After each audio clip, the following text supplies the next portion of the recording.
El siguiente programa es para todas las edades. No contiene escenas de sexo o violencia.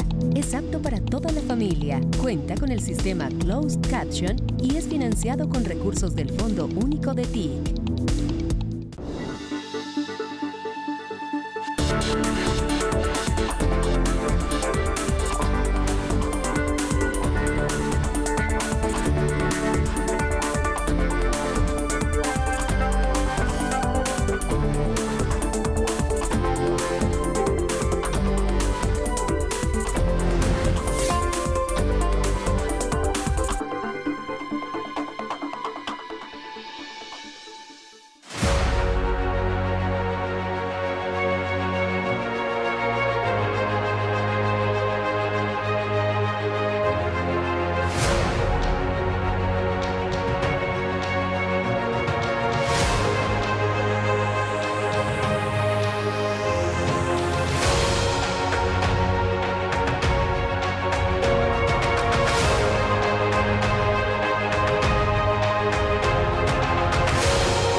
Ser parte de las fuerzas militares para la suboficial segundo de la Armada, buzo Daisy Vanessa Gómez, ha sido una oportunidad para representar al país en escenarios internacionales. Yo fui como buzo de la expedición y nuestra tarea principal era, durante la navegación, estar dispuestos a atender cualquier situación, emergencia subacuática que se pudiera presentar durante la navegación. Esta sangileña, que siente la pasión por su quehacer, disfruta entregar su vida al servicio de los demás. Ingresé a la institución, pero siempre tuve el deseo de aportar en una capacidad diferencial como el buceo. Es gracioso porque pues, en Santander no contamos con mar. El coronel Jairo Álvarez es ejemplo de entrega y orgullo del Batallón de Sanidad del Ejército.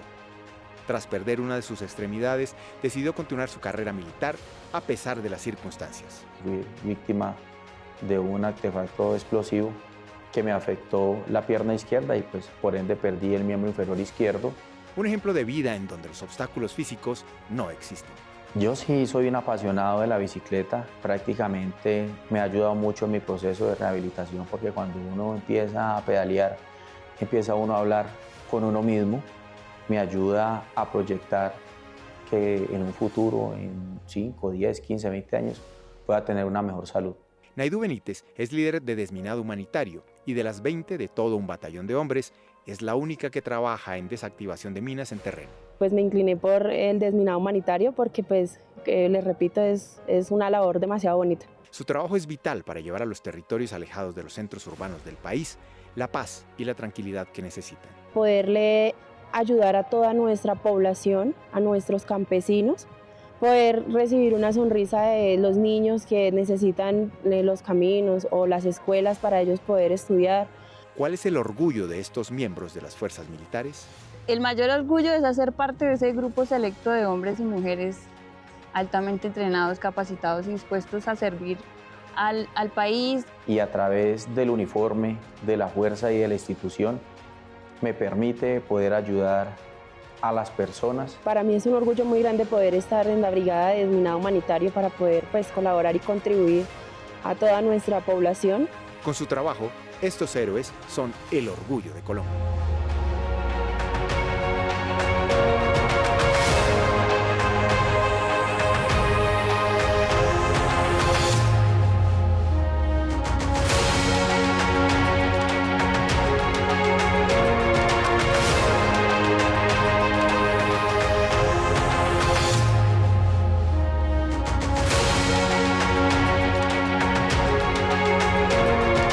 Quiero comenzar estas palabras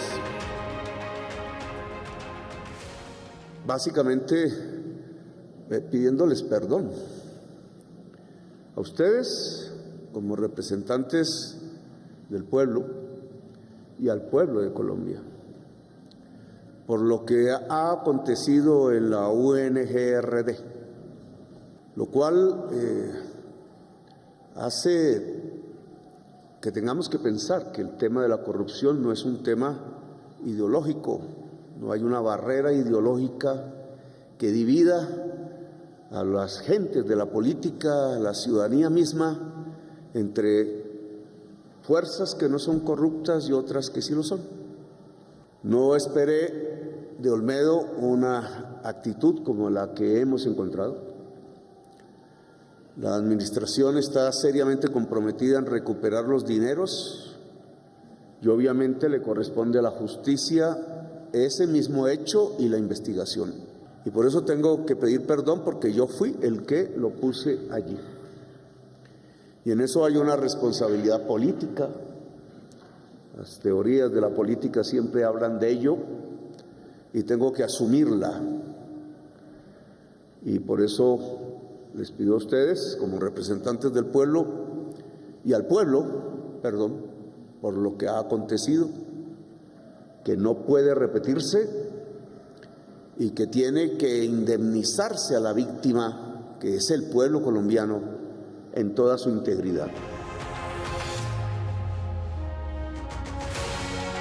Por ello hay que transitar rápidamente, aceleradamente, hacia otras maneras de entender la riqueza, que es precisamente a partir de la producción y el trabajo en las áreas donde realmente se puede producir: la agricultura, la industria, sus espacios grises entre ambos, la agroindustria, y algo que no es propiamente producción, aunque la desencadena, es un servicio, pero que por la belleza de Colombia, casi sin igual en el planeta, podría ser una de nuestras más grandes potencialidades, el turismo. De lo que hemos hecho en estos meses, en el año pasado, las cifras hoy son optimistas, sin que caigamos en falsos optimismos, porque deben sostenerse en el tiempo.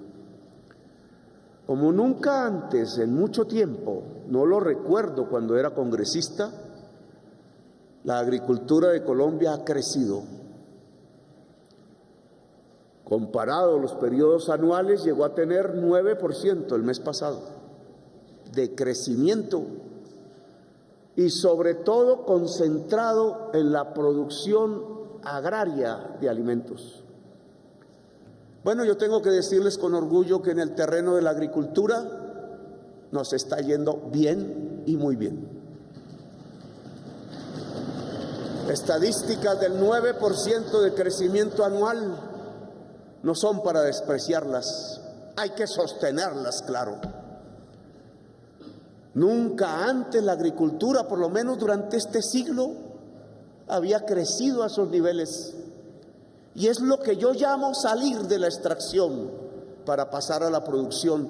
No por nada las estadísticas del DANE nos mostraron por primera vez también que donde más caía la pobreza en Colombia el año pasado era precisamente en el mundo rural. Estábamos acostumbrados a ver lo contrario, que era en la ciudad donde se conquistaba más socialmente, y que en los campos siempre permanecían los grandes porcentajes de la miseria y de la pobreza. Y hoy mostramos con modestia que sucedió lo contrario, que redujimos en 10% en un solo año, 10% la cantidad de pobres en el campo.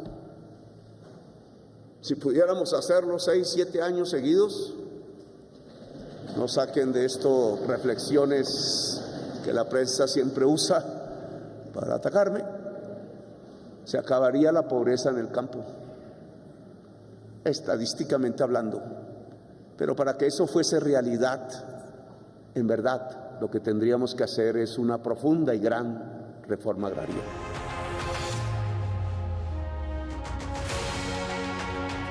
Desde el gobierno de Carlos Lleras Restrepo no se habla en Colombia de la reforma agraria.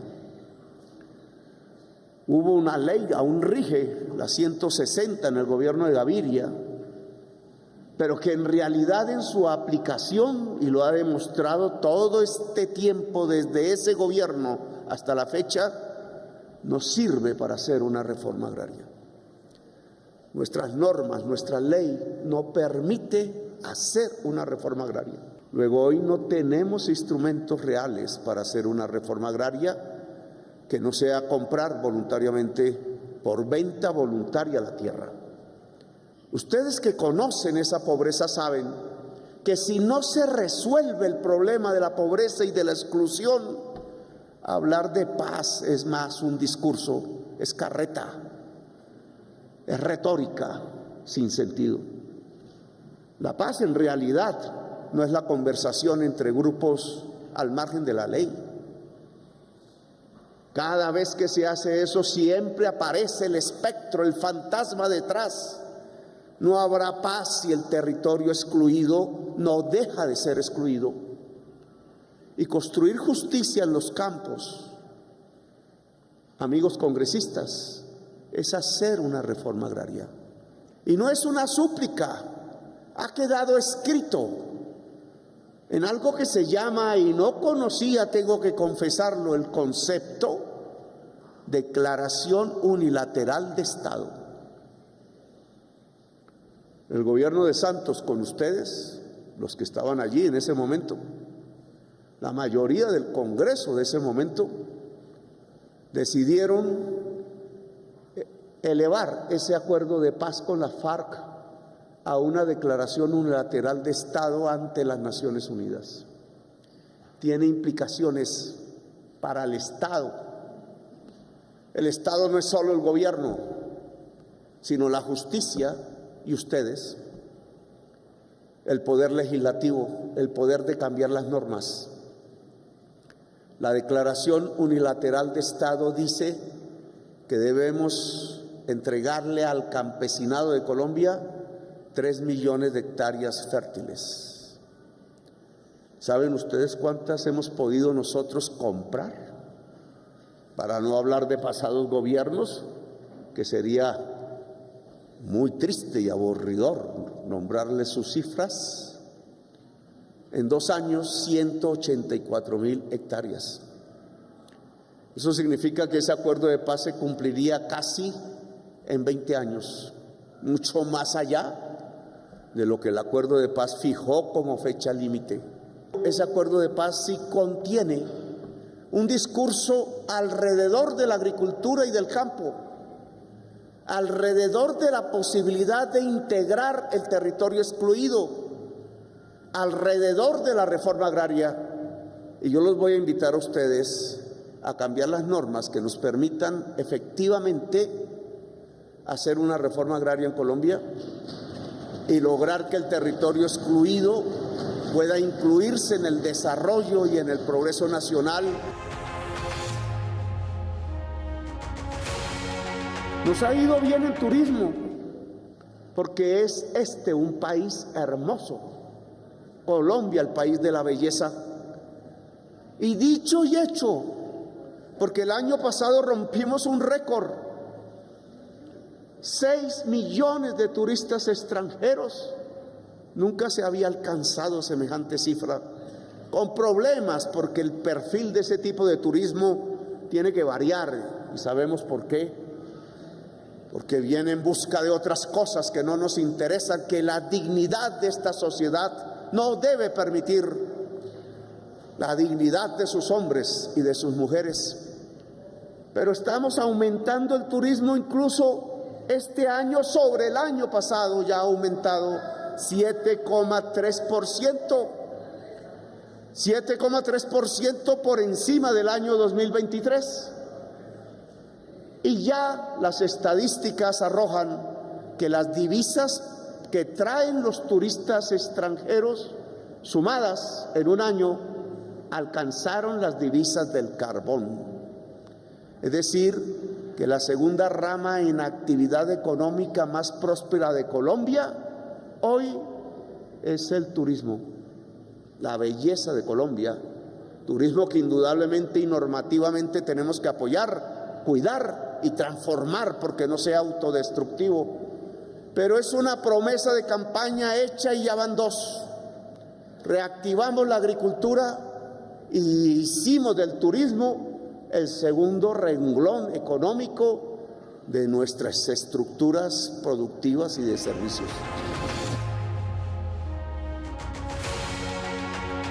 Donde no nos está yendo bien es en la industria.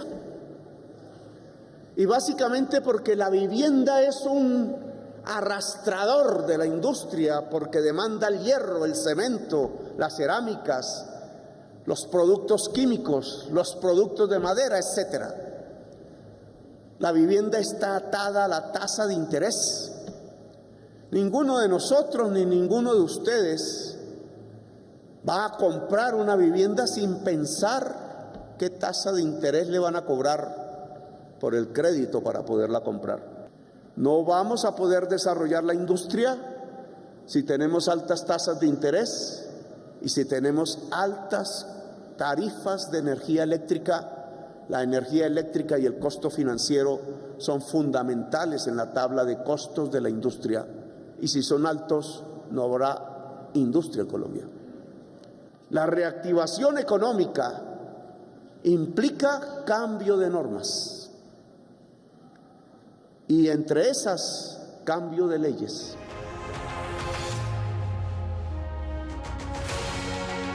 La paz hecha, la paz por hacer. La paz hecha tiene problemas. Ese acuerdo tiene 3 ejes fundamentales. La reforma agraria de la que ya hablé, 3 millones de hectáreas de traspaso de tierras fértiles al campesinado y 7 millones de titulación de posesiones actuales del campesinado que no tienen título. La transformación del territorio, como ya lo hablamos, la paz es la transformación del territorio. La violencia de hoy tiene una raíz en lo ilícito, llámese cocaína, llámese oro, llámese ganado en el Amazonas, llámese extorsión, llámese cobro a los migrantes por el Darién, etc. Acabar esa economía ilícita entonces es la posibilidad de la paz. Lo que hoy hay que negociar, si es que hay que negociar, es cómo se sale de la economía ilícita en un territorio. Lo que ha acontecido con el MC en el Cauca es que no quiso negociar con nosotros cómo acabar la economía ilícita en el cañón del Micay, y decidió volver a las armas y atacar y matar gente inocente, porque mata indígenas y líderes sociales, pone bombas en los jardines infantiles, no tiene la capacidad real de atacar el Estado, pero su objetivo no es otro que el de seguir viviendo de la cocaína en el cañón del Micay. Si nosotros logramos transformar la economía ilícita del litoral pacífico en una economía lícita, hemos descubierto el camino de la paz. Y no necesita de negociaciones con grupos armados, necesita de una gran negociación con la sociedad que habita en el litoral pacífico. Tenemos que cumplir la paz hecha, la declaración unilateral de Estado, y tenemos que construir la paz por hacer. Vamos a presentar aquí un paquete de normas de cambio de leyes que agilicen la ejecución del acuerdo de paz con la FARC. Traeremos artículos de la reforma agraria, traeremos la transformación de la Agencia Nacional de Tierras si es de ley, y si es de decreto, pues lo decretaré yo mismo. Traeremos las posibilidades de aumentar la inversión forzosa para la agricultura en Colombia, para la vivienda y para la industria de exportación y la industria de la economía popular. A algunos no les gusta el tema de la inversión forzosa, existe en Colombia. Se llama TDAs y están en el ámbito de la agricultura, y con eso es que se ha financiado el Banco Agrario y Finagro, y por eso es que tenemos tasas positivas muy buenas en la agricultura. Pero ¿por qué no lo hacemos en la industria? ¿Por qué no lo hacemos en la vivienda? Y yo les diría en el turismo. En medio de las turbulencias de los olmedos, esto ha sido un elixir y un oasis. Porque de alguna manera, y tengo que decirlo, el gobierno ha sido eficiente.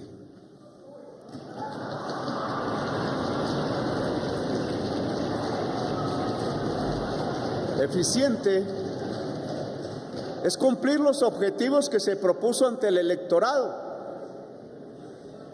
Y nosotros nos propusimos reducir la pobreza y la desigualdad social, disminuir pobreza, disminuir inequidades, injusticias, desigualdad. Ese es nuestro programa. Y en ese programa, ¿qué se ha hecho en este año que pasó? El primer año de mi gobierno, medido por estadísticas, es que redujimos el número de pobres en un solo año y con estancamiento económico 10%. Y sacamos 1.600.000 personas de la pobreza monetaria. Y sacamos 1.120.000 personas de la pobreza extrema. Me siento orgulloso y ustedes, los que nos han acompañado, también deberían sentirse orgullosas y orgullosos, porque es así como se construye la patria y la nación. Una nación de desiguales no es una nación. El determinante más grande de la caída de la pobreza el año pasado en Colombia se llama, según las categorías del DANE, ingresos laborales. 8 puntos de 10. El 80% de la responsabilidad de la caída de la pobreza en Colombia se llama ingresos laborales. ¿Qué entiende el DANE por ingresos laborales? Pues indudablemente que haya aumentado empleo, que sí aumentó, pero en una cantidad que no determina una caída de la pobreza del 10%. Indudablemente tiene que ver, y eso lo hizo este gobierno, por el aumento sustancial del salario mínimo. El crecimiento económico por encuesta del último mes que salió ayer, 2.5, tiene un primer jalonador, el gobierno, 9% del gobierno. Pero cuando ustedes esculcan la estadística de qué es lo que hace crecer la economía dentro de eso que se llaman los gastos del gobierno, encuentran una razón. Las IPS, clínicas, hospitales, se han reactivado. La reactivación de las clínicas y hospitales está jalonando la economía nacional hacia arriba, a números positivos. Y adivinen ustedes por qué se están reactivando las IPS, clínicas y hospitales en Colombia. Por el giro directo. Y por eso vamos a presentar de nuevo la reforma a la salud, altamente concertada, para su discusión de nuevo en el Congreso de la República. Esto del año 2023 y la pobreza tiene que repetirse este año, ojalá, ya veremos.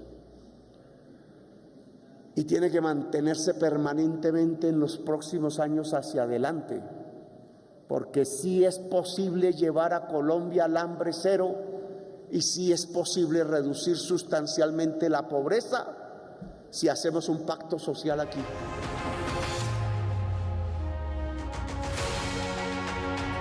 Si hacemos un pacto político, que vengo proponiéndolo, un acuerdo nacional, como llaman en el acuerdo de paz, allá lo llaman acuerdo político nacional, nosotros lo llamábamos diálogo nacional. Es entre nosotros, claro, y es con el pueblo. No es un acuerdo para ver cómo se detienen las reformas del gobierno. Se está demostrando que sirven. El pacto político que yo les propongo es para que acordemos las reformas. No es para quedarnos quietos en el statu quo, porque ese statu quo que nos trajo hasta aquí nos condujo a ser la sociedad más desigual del planeta Tierra. No sirven. Apostémosle a la tarea de concertar los cambios, no los anticambios. ¿Por qué no nos sentamos a hablar de cómo hacer una reforma agraria seria en Colombia? ¿Qué normas usar? ¿Qué contenciones tener si se quiere? Pero hacerla. ¿Por qué no logramos que este Congreso de la República con este gobierno pasen a la historia como aquellos de hace tiempos y podamos anunciarle al país que de verdad vamos a cumplir el acuerdo de paz y que vamos a crear las normas que permitan que 3 millones de hectáreas fértiles, deberían ser 15, puedan pasar a los campesinos y campesinas de este país? Eso es un acuerdo nacional. Fast track, doctor Namé, significa en español trámite rápido. No estoy hablando más sino de trámite rápido, lo cual implica acuerdos políticos. Los acuerdos políticos para desarrollar los cambios de normas para volver realidad el acuerdo de paz y los cambios de normas que nos permitan la reactivación económica en la agricultura, la vivienda, el turismo y la industria. Les proponemos esos 2 escenarios, pueden haber más. Acuerdo nacional y político, incluso fuera del Congreso, ¿por qué no? Con las fuerzas de la sociedad que están allí fuera del Congreso y con las fuerzas políticas que están también fuera del Congreso. ¿Por qué no asumimos la audacia de un acuerdo político nacional para transformar a Colombia en el sentido de la paz, de la democracia y de la justicia social? Es lo que les propongo. Podemos hablar, y como dijimos en nuestra campaña, que Colombia, en vez de ser el lugar de la muerte, pueda ser el lugar de una Colombia potencia mundial de la vida.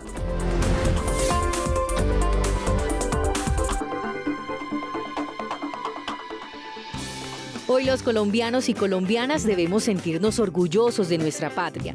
Haber nacido aquí en Colombia y ya a mis 86 años tengo más orgullo de ser colombiana. Desde el primer momento que nací, desde ese momento yo creí que fue un placer ser colombiana. Orgullosos de su cultura, orgullosos de su música, de su Pacífico, de su Caribe, de su café, de la cumbia, de la chalupa, del fandango. Que nuestra historia, el campo, la cultura y la biodiversidad nos una. Hemos querido que el nuevo sentir colombiano en cualquier parte del mundo exprese dignidad y orgullo. Dignidad porque somos iguales que los demás. Cada quien tiene su estilo, su forma de interactuar dependiendo de la cultura de donde viene. Orgullo porque venimos de uno de los países más bellos de la tierra. Toda la biodiversidad que tenemos en este país es absolutamente preciosa. El país logra avances sociales, económicos y ambientales para los trabajadores, los abuelos y las abuelas, los niños, niñas y mujeres, los jóvenes, los campesinos, los soldados y policías, en las comunidades tradicionalmente abandonadas y vulnerables. Somos el corazón del mundo y eso tiene unas ventajas en comunicaciones, en fibra óptica, en inteligencia artificial, en las nuevas tecnologías. Colombia tiene lo que otros países no tienen y me siento orgullosa de eso. Somos el país de la belleza y por eso en este Día de la Independencia la invitación es a unirnos y conectarnos con nuestra historia y lo que somos como nación. La potencia de la vida, la potencia mundial de la vida, por su diversidad natural, la segunda más importante de todo el planeta, y por su diversidad cultural. La tradición de la comida, creo que el color de piel, mi genética, por la forma de ser de las personas, que tiene mucho sabor, mucha energía. Orgullo colombiano, que el país nos una. Orgullosísima de ser colombiana. Y nos sentimos orgullosos de ser colombianas.